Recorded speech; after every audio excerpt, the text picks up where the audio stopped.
झरीगाँ BJP विधायक प्रार्थी आक्रमण। नवरंगपुर जिला झरीगाँ विधानसभा निर्वाचन मंडली बीजेपी प्रार्थी नरसिंह भत्रा एक बूथ रे बीजेडी कर्मी माने आक्रमण करथिबा अभियोग होईछि। एनै नरसिंह भत्रा झरीगाँ थाना रे एतरा दैछन्ति। श्री भत्रा तांको एतरा रे उल्लेख करिसन्ति जे देउळ कोना गाँ रो 204 नंबर बूथ रे अनियमितता हेउथिबा ता बूथ कैप्चरिंग पई प्रयास करा जाउथिबा कथा सुनी से सेठाकू जाइथिले। सेही समय दुर्बृत्त माने बिजु जनता दल रो जिंदाबाद कहि तांको विधानसभा प्रार्थी परिचय पत्र और से पिंधिथिबा सोना चेन को टाणी नैथिले। सेमाने असभ्य भाषा गाड़ी गुलज करबा सहित तांको लात गोइठा और विधा मारी तळे पकाई तांको बेकको चिपी जीवन ने मारि देबा पई प्रयास करथिले। एई घटना को बीजेपी राज्य कार्यकारिणी सभ्य जयंत पात्र दृढ़ निंदा करिसंती।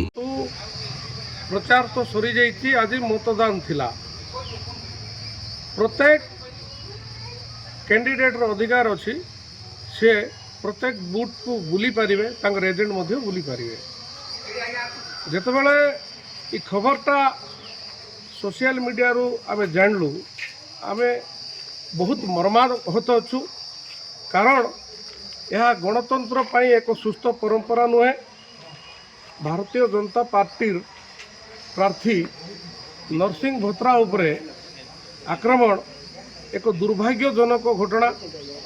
आक्रमणकारी मानकर उपरे प्रशासन तुरंत कार्यानुष्ठान ग्रहण करंतु। मु जड़े सचेतन नागरिक हिसाब रे यह सरकार निकट में प्रशासन निकट दाबी रखी। नवरंगपुर गगन गंतायत रिपोर्ट, विश्व विजयी न्यूज ओडिशा।